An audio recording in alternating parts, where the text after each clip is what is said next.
Hello and welcome back to my channel. You're watching What Helen Reads and I'm Helen, and today I've got my March reading wrap up for you.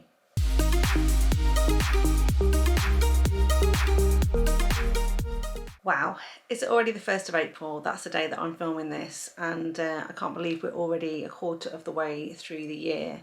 So March was a really good reading month for me. I ended up reading 17 books in total and I definitely ended on a high. So what I'm going to do today is go through each of the books that I read in March and give you a quick summary of what the book is about and my high level thoughts. So the first book I read in March was Cold Hearted by Guerre, and this is book 1 in her Tooth and Claw series. And in this one we're following Grace and Caleb.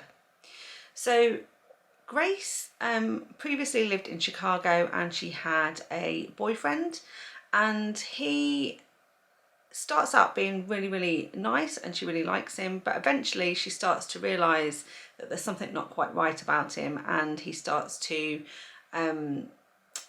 alienate her from her friends, and she becomes very down and despondent and ultimately realises she needs to get away from him, and he becomes a bit of a stalker and won't leave her alone. So in the end she flees to a town in Alaska. Now when she gets to Alaska, there's some locals that welcome her with open arms, and there are some others who are a little bit more hesitant and cagey towards her, and one of those is Caleb.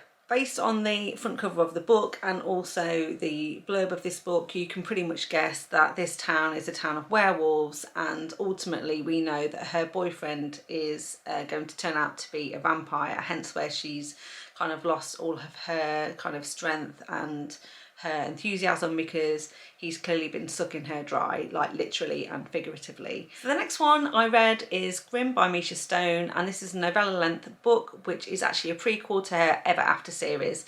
Now I've read all of her Ever After series and absolutely love them, and my favourite is Beast, and I spoke about that in a previous video which was Beauty and the Beast retellings. But in this one we are following William, who is William Grimm, so he's a Grimm, and Daniela is our heroine. Now William is actually friends with Ash, who is the hero from Beast, and he happens to be in his house when Daniela literally falls in his lap. Daniela has a roommate, and she has got embroiled with a man who happens to sell drugs on the street for a mafia syndicate in town, and they owe this mafia group some money because they have ran away with the drugs. So this mafia group come to Daniela's apartment and pretty much kidnap her and want her to work off the money that the roommate owes them, potentially in a sex club. And so they take her to Ash's house because he runs this kind of like upmarket brothel, if you like, and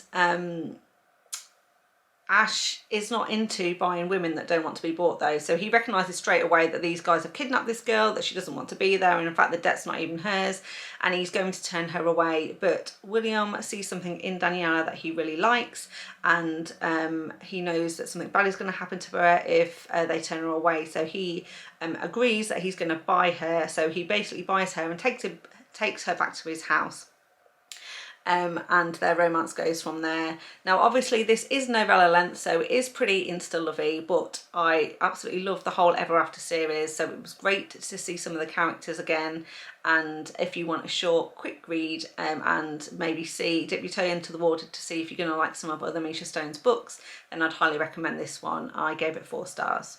And then I had the good fortune to be asked to read a beta copy of a book by Eliza Hampstead, and this one was The Nephilim's Fear, and this is book 2 in the Nephilim Wars series that she's writing. So she's a really new author, and her first book came out last year, which I read and enjoyed, and since then I've been following that on Instagram, and I gave and basically I reviewed the first book on Goodreads and also Amazon, and Eliza approached me and asked me if I would help her out and beta read her book, which I absolutely jumped at the chance to do. So I'd never done any beta reading before, so I was honoured to be asked, and I took that responsibility very seriously.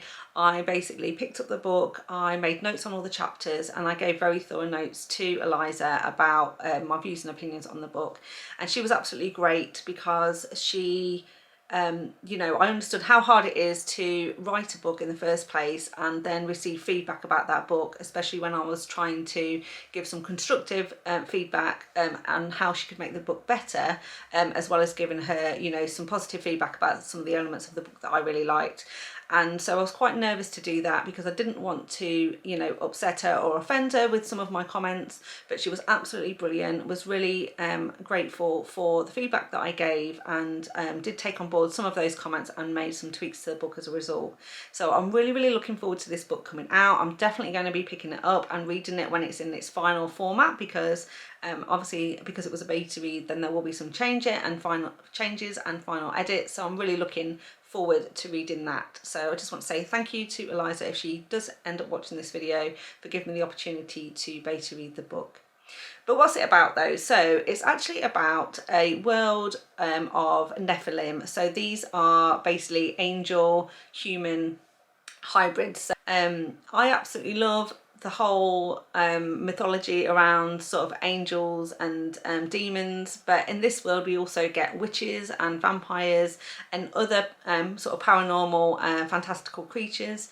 I really enjoyed the first book. And then this book follows Andrew and Azariel, and Azariel is one of the Nephilim, and she is a kick-ass sort of heroine. She is very, very sort of strong. She is one of the best fighters in the Nephilim and trains all the other Nephilim to fight. And Andrew is a human, but he is the brother of another character that we saw in book 1, and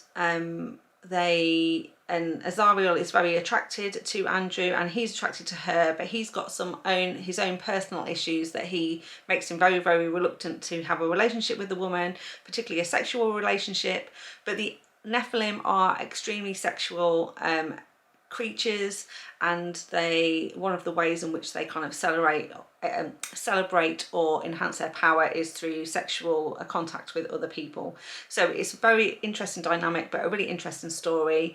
There's definitely kind of a story arc that is building for this series, and we've already established some villains and some different things going on. So I think this series has got great potential, and like I say, I was very grateful to get the beta, and looking forward to reading the final version when it comes out later this year. So the next one I finished was actually an audio book, and this was book 4 of a series I've been reading through the other months as well, and it was Ravage by Jessica Prince, and it was book 4 in the Civil Corruption series. So this one's a rockstar romance, and then this one we're following Mace, who is the lead guitarist for the rock band. We've seen him in the other books, and he has been a very troubled hero, and he has become an alcoholic. So this book really deals with his struggle to overcome his addiction. He gets help, he goes to you know, AA meetings, and he has a great support network with the other bandmates and the heroines from the other books. Now, the heroine in this one is Lila, and she is the sister of Will, and Will was their best friend at school, and unfortunately he passed away, and we saw his funeral in book 1, and Will's passing has had a massive impact on the band as a whole, and it's been quite instrumental. That, you know, that moment where Will passed away has been quite a pivotal moment in the overall story arc for the whole of this series, and it has really affected Mace because Will was his best friend, and Lila is his sister, and Mace and Lila have always had an attraction. They've been in love since they were teenagers, but Mace stayed away because he didn't want to disrespect Will by going after his sister. And so after he passes away, Mace is plunged into even more agony and anguish, but Lila does come to the rescue. She's a massive support for him, but she's also been going through her own troubles. She, you know, previously was married, had a very abusive relationship, and so she's also going through you know, trauma counselling for the things that she experienced. But together they are absolutely amazing. They are a fantastic couple, and this is a great you know, it's a great climax to what has been a really great series, and I thoroughly enjoyed reading the books originally, which I read them originally a couple of years ago, and I've just finished all of the audiobooks as well. So this is a 4-star read. The whole series is absolutely brilliant, and I would highly recommend. Yeah, if you love a rockstar romance, then you can't go wrong with this series. So the next one that I read was Taken by a Sinner by Michelle Hurd. I've been wanting to read some of Michelle Hurd's books for a long time. I absolutely love mafia romances. So Taken by a Sinner is book 1 in the Sinners series, and we follow Nicholas and Tess, and all I can say is wow, Nicholas was intense.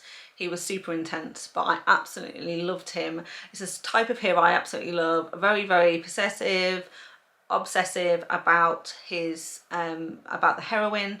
And I just loved everything about his character. Nicholas is actually the head of the Greek mafia. His father is still alive, but he's retired, and his father remarries basically the heroine's mother. So Tess is brought into this mafia family. Now, she doesn't want to be there. She doesn't want to be part of the mafia. She just wants to live a normal life and finish school.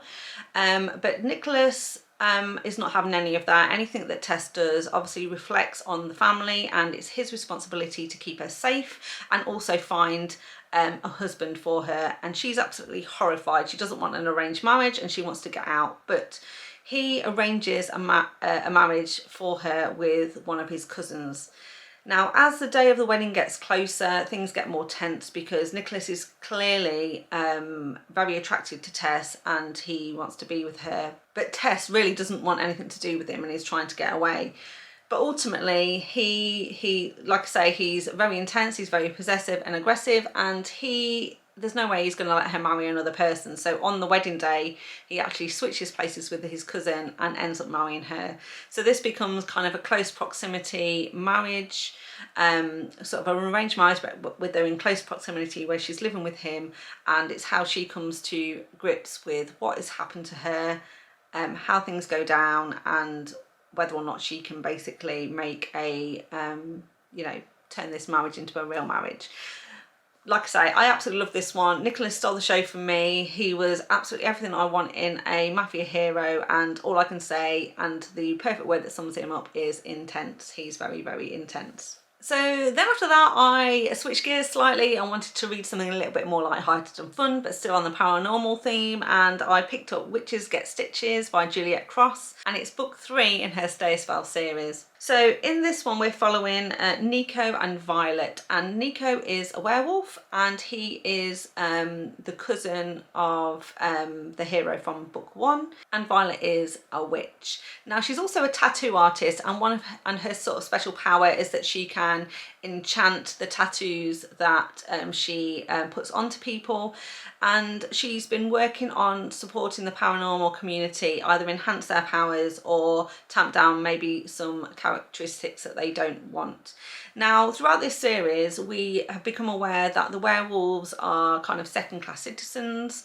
They were cursed by a witch hundreds of years ago, or their race was cursed by a witch hundreds of years ago, and they're pretty much outcasts in the paranormal community. They don't really have a seat at the table. So in this one, Nico is in love with Violet and he wants to be with her, but she has been pushing him away, and so he's been biding his time. Now, they go into business together. He kind of helps fund, as a co-partner, her tattoo shop, and so they are in close proximity together from that perspective because they're sort of part owners in this business, and he doesn't live too far away from where she lives and where the other sisters have their businesses as well. And like I say, her special talent is to enchant these tattoos that she's putting on to people, and she's been working on a spell that she can put a tattoo onto Nico to help him control the werewolf within, so that he doesn't spontaneously turn into a werewolf and get very violent, and so that's what she's been working on. Now, there's some other werewolves from Nico's past that are very suspicious of what she's trying to do, but also want the tattoo for themselves, and so that is the cause, if you like, of the sort of the suspense and drama in this book. So what I really like about Juliette Cross's books is that there's very little conflict between the characters themselves. Once Violet comes to terms with Nico and they actually end up together, there isn't like then a massive third act conflict or breakup after that, and it's more around the what else is going on kind of like in the story to create the drama, which I really do appreciate, and makes these books really light-hearted and fun, and also very sexy. So I would highly recommend. I gave this one 4 stars. So then I went on to read Powerless by Elsie Silver, and this is book 3 in her Chestnut Springs series. In this one we are following Jasper and Sloane. Jasper is like found family, so he is sort of like an unofficial brother, if you like, of the heroes from the other books.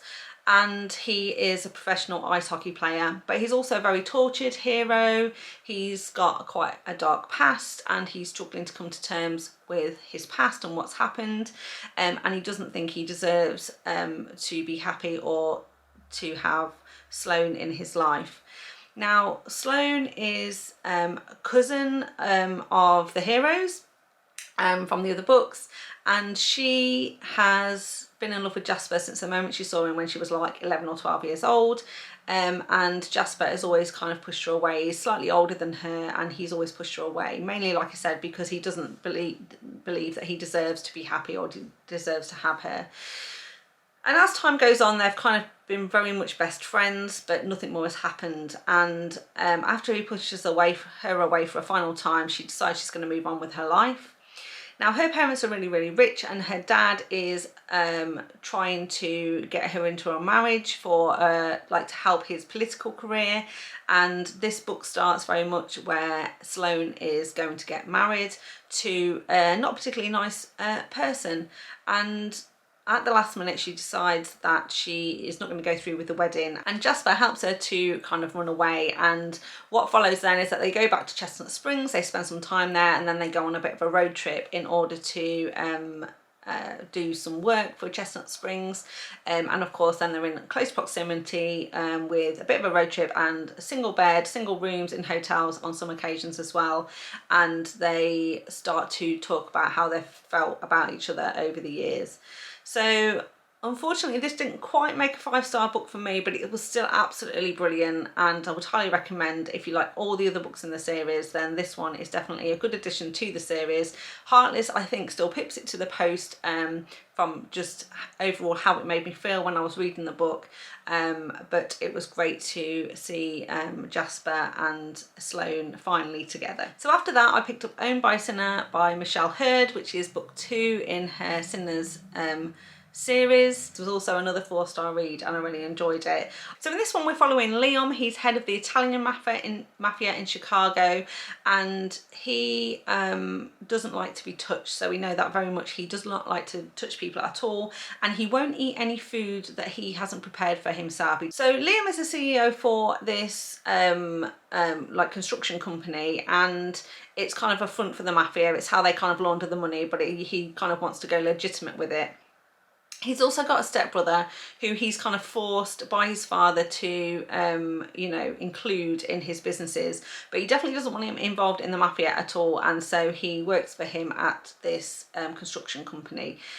But he isn't a particularly nice person. Now, Liam goes away on a business trip, and his brother is kind of in charge. And while Liam is away, they get a new receptionist. And so this is where we meet Kiara, who is the heroine in this one. Kiara's parents had a one-night stand, and her mother got pregnant. And when she told the father, he said that he would do everything he could to look after them both financially, but they couldn't get married. And the main reason for that is because her father is actually in the mafia and works for Liam's organisation. Now, when he finds out that she's got a receptionist job at this construction firm, he kind of flips out and basically says that she needs to quit her job and leave, because he's desperately trying to keep his daughter away from the mafia world. And she has never known what her father does. She thinks he's a travelling salesman. The thing is, she needs the money to help her father because he's recently had a heart attack and he needs round-the-clock care for a nurse. So she is trying to, so she needs kind of a better job with more money so that she can basically help with his medical bills. Now, as I mentioned, Liam's away and the stepbrother takes a bit of a shine to her, but he is not a nice person, and so he basically tries to sexually assault her during the work environment, and then tries to blackmail her into doing sexual favours for him, because otherwise he'll threaten to kill her mum. Now, when Liam gets back from the business trip, he also takes a bit of a shine to Chiara and notices that things aren't quite right with her and his brother. And he's been trying to get rid of his brother for a while because he, you know, he isn't a nice person, and Liam certainly doesn't want him around. So ultimately, this is what kind of creates the rift between them, and Liam's sort of dominant, possessive personality takes over. He very much sees Chiara as his and has to protect her from his own stepbrother. The interesting thing about this is, like I said, Liam doesn't like to be touched by anyone and doesn't like to eat any food, but for some reason he doesn't mind it when she touches him, and he'll also eat and drink anything that she's prepared. I didn't like this one quite as much as I liked the first book, but it was still a 4-star read, and I would highly recommend the series so far, and I'm looking forward to reading the other books in the series. So I was still in the mood for dark romances at this point, and Cheyenne from That Tall Book Girl had recommended Hitched, which is a dark romance by Biel, and I decided to pick this one up. It really intrigued me. So the main character is Lex, and he's an escaped convict. He's literally escaped from prison and he is on the run, and he's walking down the side of the road on a very dark and stormy night. Now, the heroine is Selena, and she is on her way home, and she doesn't like driving in such rainy conditions, so she pulls over onto the side of the road, and who happens to walk past but Lex. So Lex knocks on a window and asks for a lift to the next junction, and although she's quite nervous, he's quite a big guy, he's very muscled, he's clearly not, you know, he's, you know, if you saw him in a dark alley, basically you'd want to walk the other way, and so she kind of says no, but then says yes. But once he gets into her car, she realises she's made a terrible mistake, because now she's his prisoner. He's going to keep her hostage, and he's going to force her to drive him to the border with Mexico so that he can escape. She's keeping her own secrets though, because she is married, but she is in an extremely abusive relationship and her husband beats her, and so she's not too sad to not have to go home. But she knows that her husband's going to be pretty mad about the fact that she's not come home yet, and if she does go home, she's probably going to be in quite a lot of trouble. And Lex is clearly not a good man. He is, he's been in prison for murder, he's committed some horrific crimes, and very much in his head, and we get his point of view, which is really interesting because he really likes her. But equally, he is very much planning to torment her, break her, and ultimately he has no qualms about killing her if he needs to, because he's thinking he's going to get her to drive him to the border and then basically kill her to cover his tracks. And lots of really bad things happen, and he's not particularly nice to her, and there is a lot of like dub-con, non-con sort of sex scenes, and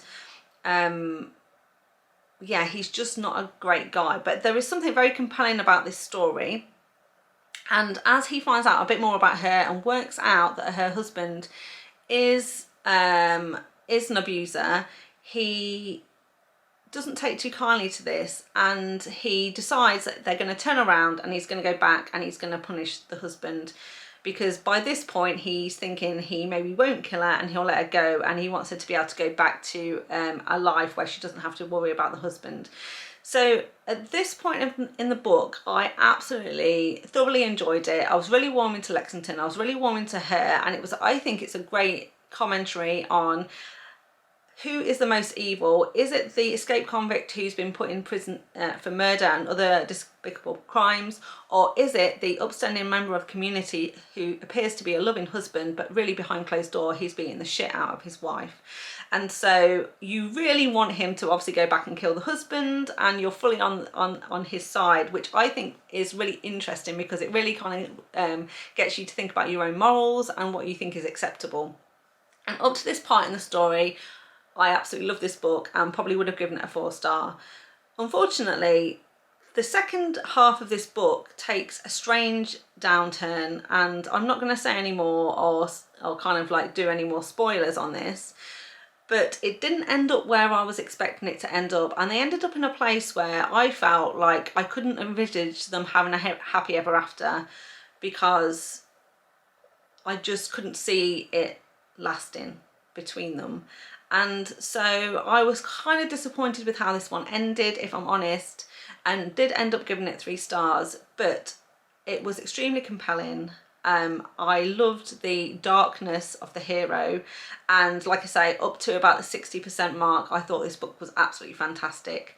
And so if you do like dark romances and this storyline appeals to you, I would highly recommend the book, but just with a caveat that the ending takes a bit of a turn. So then after that, I thought I wanted to try monster romance it, and I had 2 on my TBR, either Ensnared by Tiffany Roberts or The Rycke by Mayne. So I actually went onto Instagram to ask what people thought I should read next, and I got more votes for Ensnared, so that's the one that I read next. So Ensnared is by Tiffany Roberts, and it's a monster romance, and the hero is very much a spider-noid, like a humanoid spider.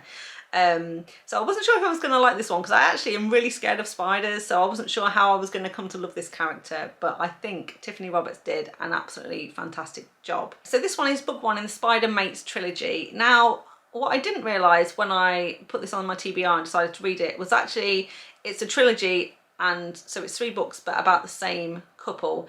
So I was halfway through the book when I do this sometimes, when I kind of like flick ahead, think, oh, I'm really enjoying this book.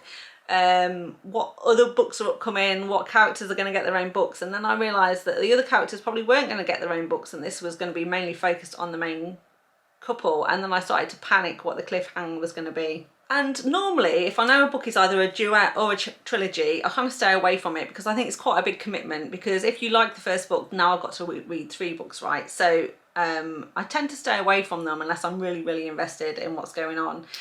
So I'm really glad that I didn't know this going in, because I would have skipped Ensnared probably and moved on to something else. But I did thoroughly enjoy this book and gave it a 4-star read.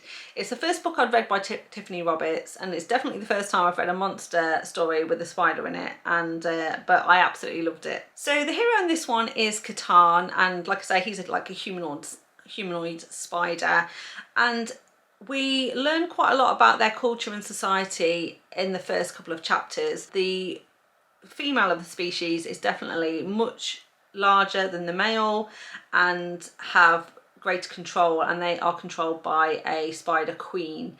Now, she's not a particularly nice spider queen, and she's got Cate in her sights and wants him to be her mate, but he really doesn't like her at all. She is not a nice person, and so he spends most of his time kind of out in the forest and away from the cave. She's becoming very impatient with him and basically wants him to come back and do his duty and become her mate, but he very much stays away. While he's out in the forest one day, he's sort of stalking some other creatures, and he ends up falling into a big hole in the ground, and it's a place where the spiders tend to stay away from. There's a bit of folklore around this, if you like, about a big fire in the sky and something crashing into the planet, and they think there's sort of like spirits and ghosts and things in this hole, and he happens to fall into it. And when he's down there, he kind of uncovers this what we know is a crashed spaceship, and it's got humans on board. What is really interesting about this though is, and Tiffany Roberts I think did a fantastic job of doing this, is describing a spaceship without knowing it's a spaceship. So obviously from Cate's point of view, he does not know what this is. He doesn't understand that things can come from space. He doesn't know what the metal is. He doesn't know what the inscriptions on the side of the vessel are. And when he goes inside and he finds these kind of like pods with people inside them, that basically they're cryo chambers where these humans have been sleeping while they've been going through space, he has absolutely no idea. So it's so well done in the sense that you're discovering this thing with Catan for the first time. It's like, what is this fantastical magical thing? And of course there's AI on board, and it speaks, and it wakes up one of the human women, and he has no idea what's going on. So once this woman's awake, he decides that he's going to take her back to his nest to make sure that she's okay, and they have a, you know, quite a big language barrier between them. Obviously she doesn't speak spider, he doesn't speak human, and they have to learn how to communicate, learn each other's language, and he helps her to learn some survival skills to kind of survive in the forest. And so the first book is mainly focused around them and their relationship and how they kind of get together and how he makes her his mate, with this kind of backstory going on with the Queen, and how she very much is getting impatient with him and wants him back in the caves for herself. So this first book does end on a cliffhanger. We absolutely need to read books 2 and 3 to find out what's going on, and I will absolutely do that very soon. But I also felt it ended in such a way that I didn't have to rush to read the next book. I felt happy and confident in their relationship and their love for each other, yeah, like I say, I would highly recommend, and looking forward to reading the next 2 in the trilogy. So after that I was still in the mood for a monster romance, and although people had voted for me to read Ensnared, I did decide to go on to read The Rycke straight after by Mayne. So this one is book 3 in the Monstrous series. So in this one we are following Ori, who is the Rycke and he's a monster, and Gage, who is a human raider. Now Gage has been out in the wilds, if you like, raiding for quite some time, and his expert human skill is that he can get in and out of places quickly. He's a fast mover. He you know, can escape monsters, and he does live in a human community, but they send him out quite frequently to kind of like raid nearby towns. And one day he's out with his friend and they are raiding or investigating the abandoned army base, which we saw in book 1, just to see what they can find out. One of their human leaders is missing, so they're also looking for clues for him, but they're scavenging for anything that might be useful for them in their sort of their compound, in their community. And while they're there, they come across Ori, who is the Rycke. Now, we knew about the Rycke in book 1. He is supposed to be the biggest, baddest monster that ever did live, and everyone who's heard about him is scared of him.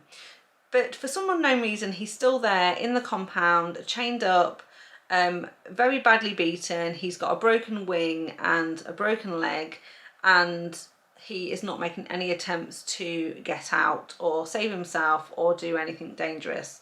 And so when Gage and his friend come across Ori, they get him out of his chains and they take him back to their compound to kind of like see if they can nurse him back to health and see what's going on. Totally oblivious to the fact that this monster is very big and very bad. Now, there's some people in the compound when they get there that are happy to help and are happy to give the Rycke some shelter, but there are also some people in the compound that don't want him there and don't want a monster in their camp. Gage gets very close to Ori and they, you know, form a relationship, and then we also see a madame who is travelling in the travelling caravans, and we've seen her around as well in the other books, travelling around with some other beasts pulling her caravan, but also another monster with like a cage on his head who seems to be kind of her bodyguard but forced into it. And she sets up camp outside of this human compound, and essentially she is waiting for the Rycke to come out. She's heard of him. He's one of a kind, and she actually collects monsters and kind of keeps them in a monster zoo for her own entertainment and for the entertainment of other rich humans. And so she's setting up camp outside, waiting for the Rycke to come out, so waiting for Ori to come out, and when he does, she's endeavouring to capture him and take him back to his zoo. Of course, Gage is having none of this, and he's like, absolutely not. We need to protect him. He is such a caring, loving soul, and we can't let this horrible woman get her hands on him. And so there's a bit of conflict in the camp because some of them want to give him up, and some of them are determined to keep him safe. And as the book progresses, and sort of the adventure unfurls, if you like, we come to understand why the Rycke, why Ori is known to be the biggest, baddest monster, and we get to see that side of him. But of course, he isn't going to do anything to harm Gage, and that's the absolute beauty of it, because yes, he's the biggest, baddest monster, but he also has a completely soft side, and he doesn't want to hurt anyone. So the more we find out about him, the more we absolutely love him. And it was great to again be in this world that Lily Mayne has created, and really looking forward to the next book in the series. Then after this, I'd had a kind of enough of some of the darker romances, some of the monster romances, and I thought, you know what, I just want something light and uplifting and something a bit different. So I'd had Revved to the Max by Melanie Moreland on my TBR for a while, and I decided to pick it up. So this one is a small town romance, and it features Maxx, who is the local mechanic. In fact, he owns his own garage, and he specialises in motorbike restorations, but he's struggling because he looks after this shop on his own, and after his father passed away, he is struggling to maintain the house, keep up to date with the admin, and run the business, and he's doing it all by himself. But he desperately needs help, like I said, so he puts an ad in the paper for a Girl Friday, and he ends up with Charlie responding to the ad. Now he assumes that Charlie is a boy or a man, a young man, because of her name, but actually she is a woman. And he decides to hire Charlie to come and help him, and she does come and help him. But there is a bit of miscommunication at the start because, like I said, he very much thinks that she is a man. But Charlie is running from her own problems. She has had a flatmate who has done the dirty on her, stolen all her money and taken off with all of her stuff, and now she owns a couple of months of back rent. And the guy who is her landlord is an absolute snake and is trying again to get sexual favours from her in exchange for the rent. So she finds herself in a bit of an untenable situation, and after she loses her job, she's desperately looking for a job, and when she sees this ad in the paper that Max's place, looking for a Girl Friday, and it's living accommodation as well, she decides that it's time to get out of the bad situation she's in and go to see Maxx. Now, all she's got left is a few dollars in her pocket, which is enough for a bus ride to where he is, and she decides to go a day early. And that night she has a meal in the pub and meets a very handsome stranger, and they have a one-night stand. And then in the morning she goes to meet her new boss, essentially, and realizes it's the man she had the one-night stand with the night before. Yes, indeed, that person was Maxx. So he is not too happy, one, to discover that she is a woman and not a man, and is horrified because he is extremely attracted to her, had a fantastic night with her, and now he's got to maintain some semblance of professionalism because she's going to be working for him and living with him as well. I loved every moment of this book. I did rate it 4 stars because, as you know, I'm a bit of a strict star rater. It could have been a 5-star read. It was almost. And how I felt when I read this, it was uplifting and upbeat. It was funny. It was cute. It was sweet. Maxx is a really, really grumpy, grisly hero, but so soft in the centre. The chemistry between them was off the charts, and I just loved this whole book. Then I went on to pick up The Highest Bidder by Sara Cate, and this is book 5 in the Salacious Players Club, and this one focuses on Ronan and Daisy. So Ronan is a character we've seen in some of the other books. He is an older gentleman, he is a billionaire, and he is a member of the club. Now Daisy is a waitress. She's just come to work at the club. She's been working there for 3 months and she's a waitress at the club, and she's had her eye on Ronan for some time.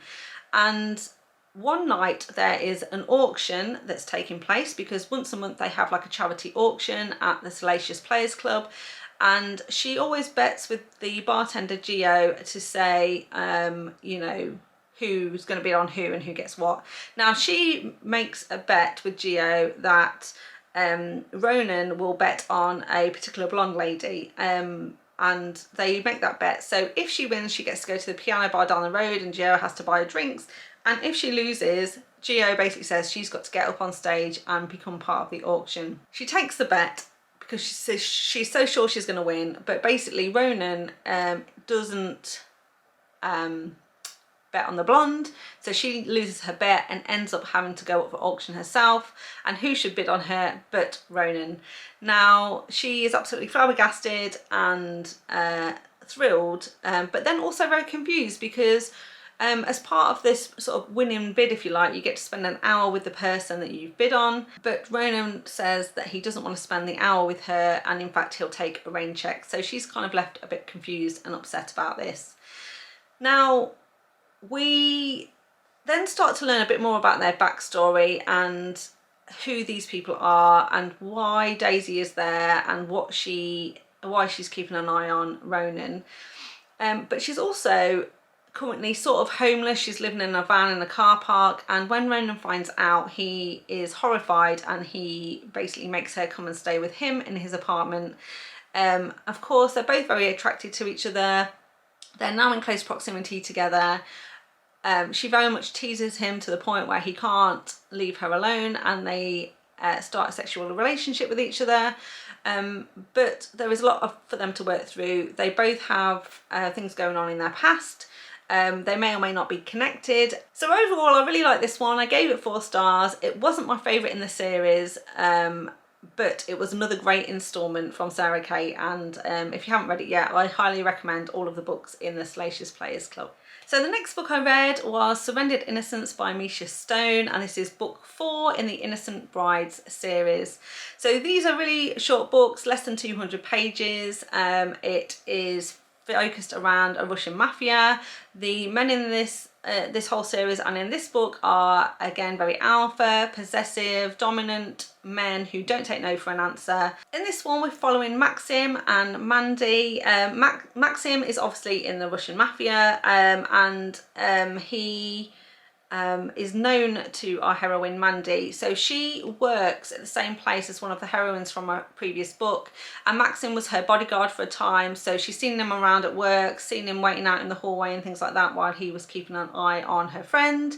So she has seen him around. Now at the start of this book, she goes out one night for a drink with her friend from work, and she goes to a club, and then they're propositioned by these men that don't take no for an answer. But luckily for her, Maxim is there. He interjects, he gets rid of the men, but decides that she's too drunk to go home by herself, and so he basically takes her home and makes sure that she's looked after. When she wakes up, she's not too happy that he's there, but he's decided now that she belongs to him, and she's his responsibility to make sure that she's taken care of.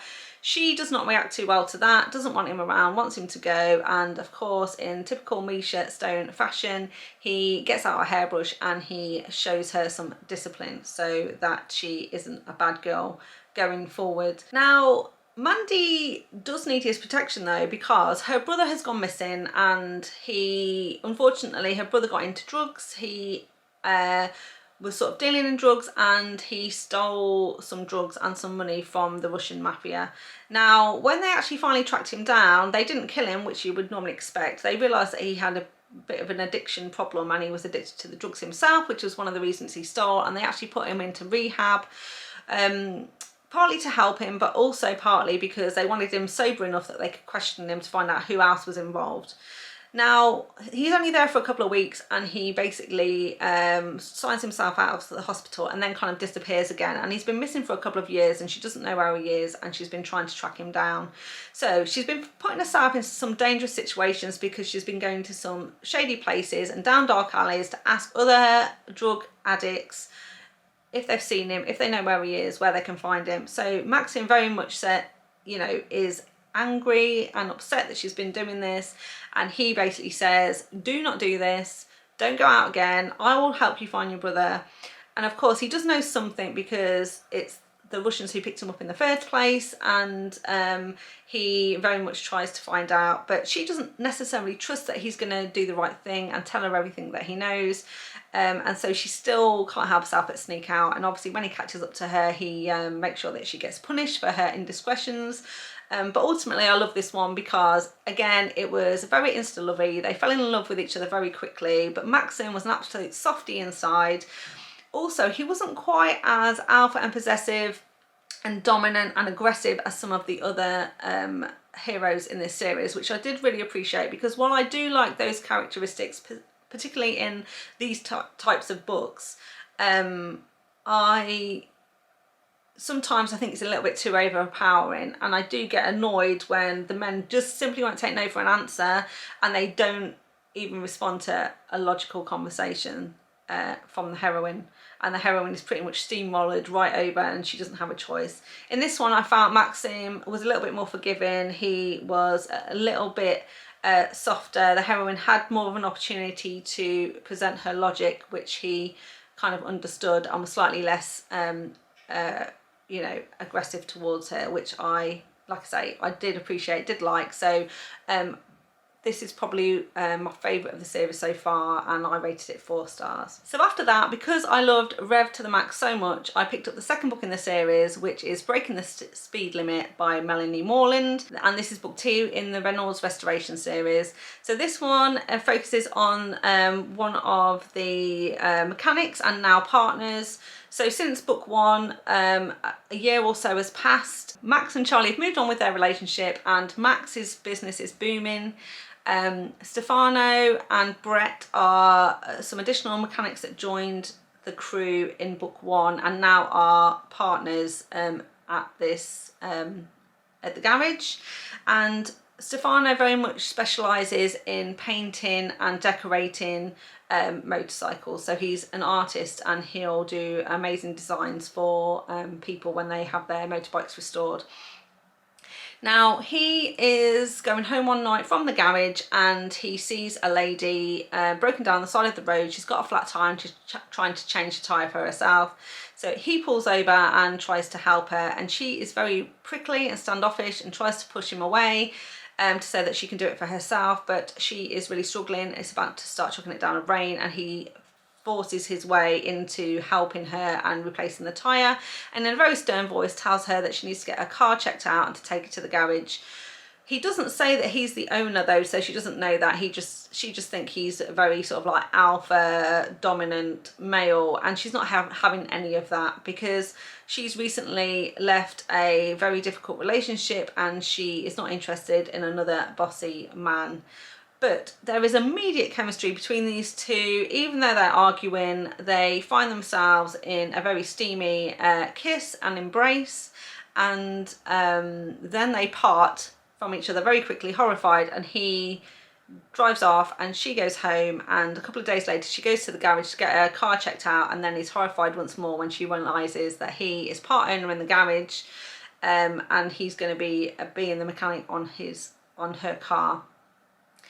Now the car is a bit of a write-off and she has very limited funds, and so they do a deal to give her a safer vehicle in exchange for doing some work around the garage. So again, this puts them in close proximity to each other, and they spend a lot of time together, and like I say, they had instant chemistry, so their chemistry continues to grow until the point where they can't stand to be apart. But her past comes back to haunt her and put a spanner in the works, no pun intended. Another great instalment in this series, absolutely loved it. Great fun, great characters and chemistry between the characters, and I highly recommend. So we're nearly there, with just a few more books to go. So the next one I finished was Cruel Enforcer by Maggie Cole, and this was one that I listened to on audiobook. I've read all of the Mafia Wars series, absolutely love them, and I've been working my way back through the audiobooks. So this is book 3 in the Mafia Wars series, and in this one we're following Sergei Ivanov. He is the youngest of the Ivanov brothers, and he is a very troubled and scarred hero. He was brutally tortured when he was just a boy and forced into being a enforcer and torturer for Zemir as a young boy, but then we learn later that Boris kind of buys him out of that and takes on the debt for himself, and that's kind of what we learn in books 1 and 2. And the heroine in this one is Cora, and she is one of Aspen's friends. Aspen is the heroine from book 1. She's also the city's most famous divorce attorney, and she is most famous for supporting women to get exactly what they're owed from their rich husbands. But she also does some pro bono work as well, and helps women who can't afford their own legal fees to fight their husbands. And so in this one, she is actually trying to help with the divorce for Selena and Jack. So Selena is the heroine from book 5, so this is kind of where we first find out a bit more about Selena and her story. And also Jack is her husband. He's not a particularly nice person, and he is quite instrumental to this end of this series, and so end of the first 5 books and going into the second 5 books of this of the Mafia Wars. Sergei is not too happy that Jack is quite abusive and has threatened Cora, and so he's put Adrian on the case to follow Jack and try and dig up some dirt and try and help with the divorce settlement, but in a very Ivanov manner. Cora's not too happy about this, and of course she's also not happy with the fact that Sergei's got a lot of secrets and won't talk about his past and won't talk about where he goes. And so we've seen that in some of the other books as well, where the heroes don't want to reveal their past to these women. Of course, it's really, really bad, not nice, and they are not particularly nice people, in the sense that they have tortured and killed people. But of course, although they are alpha and dominant and possessive and capable of terrible acts, they are completely soft inside for their women, would absolutely not harm a hair on any of their heads, and do everything they can to show how much they love them. So I think this is another great installment in the story. I really enjoyed the reread, and would rate this 4 stars, highly recommend, and also recommend the whole series. Absolutely love it. And then the last one I read was Pretty Little Sinners by Anna Fury, and this is book 3 in the Rock Hard Reject series.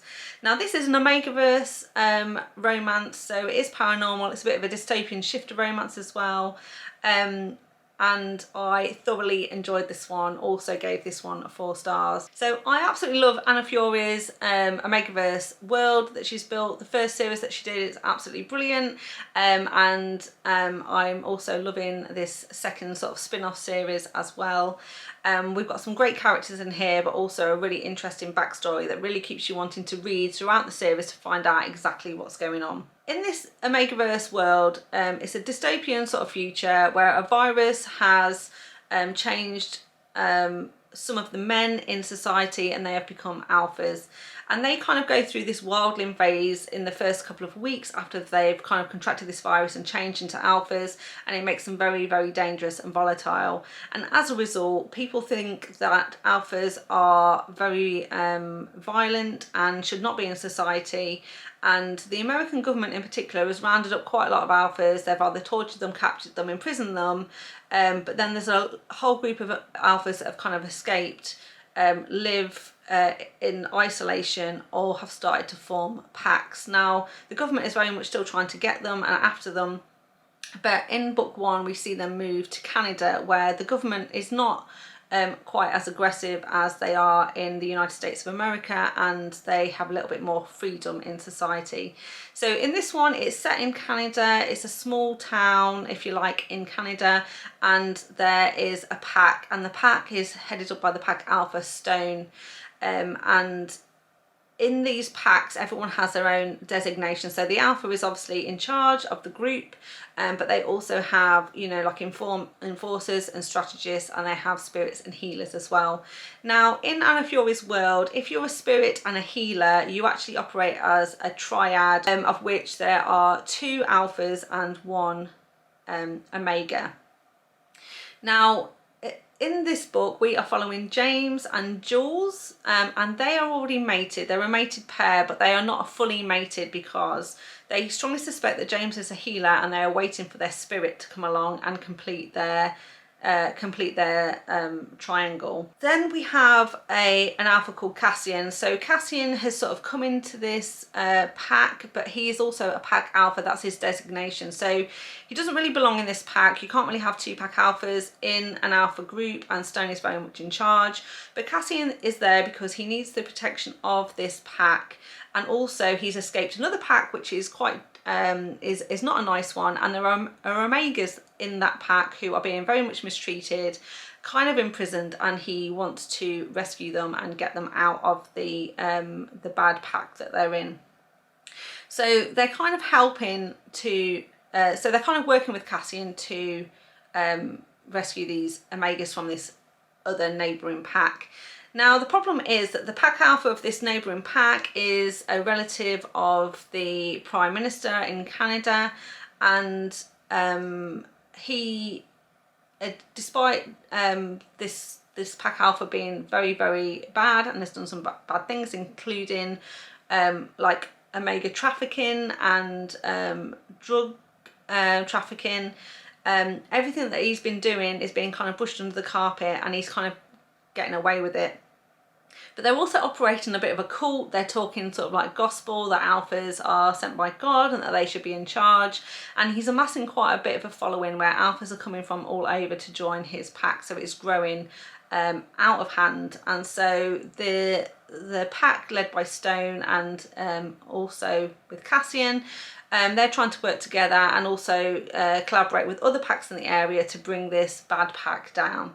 So that's kind of the backstory of this book and how it's all going.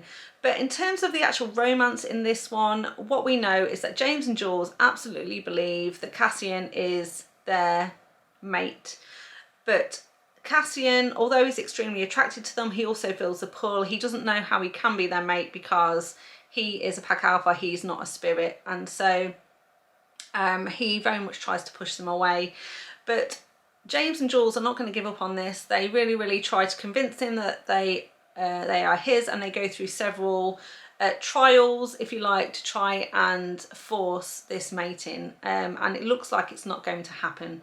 Of course, it is a romance, it does get its HAA, but it was really interesting to see how Anna Fury was going to resolve this one and make sure that they ended up together. So I thoroughly enjoyed that aspect. I really intrigued by what's going on with this this bad pack and this sort of like cult leader, Gabriel, who's kind of like running the show, and we're not really sure what's going on there. There's definitely some sort of hidden agenda, and I'm sure it will resolve as we go through the series. So that's kept me very interested and wanting to know more. And the other really good element of this book is that it's got some really good representation for deaf people and American Sign Language. So Jules in this book unfortunately had an accident and it left her deaf, and so she is a deaf heroine who has learnt sign language, and the rest of the pack and her friends are also trying to learn sign language. And I know that Anna Fury took great care in trying to make sure that representation was respectful, and she got some sort of alpha and beta readers as well to make sure that it kind of made sense. So I really respect and appreciate that, and it was an interesting element to Jules's character, and so yeah, I just thought it was absolutely fantastic. Really love this book, highly recommend any of Anna Fury's books, and was a great end to the month of March for my reading wrap up. So there you have it, there are all the books I read in the month of March. I really hoped you liked this video. If you did, please give it a thumbs up. Remember to subscribe if you want to see more content from me, and I'll see you next time. Bye. This is kind of a spin-off series. So Anna Fiore originally wrote a series of 6 books, and was it 6 or 5? Another great instalment. I really enjoyed this one as much as I keep seeing smoke out the window, and I'm a bit worried something's on fire, but I think it's probably just our heating, and because it's cold outside, the smoke is coming past. Anyway, so what was I talking about? I was talking about Stefano. Yes, so their chemistry continues to grow. They cannot be apart. Maxx is, you know, moving on with his relationship. Well, yeah, without giving spoilers. Okay, so I missed out a book between Highest Bidder and Breaking the Speed Limit, which was Surrendered Innocence. So I'm going to talk about that now, but when you do the edit, just slot that in. And this is book 4 in her Stay a Spell series. Yeah, so it's book 3 in the Stay a Spell series.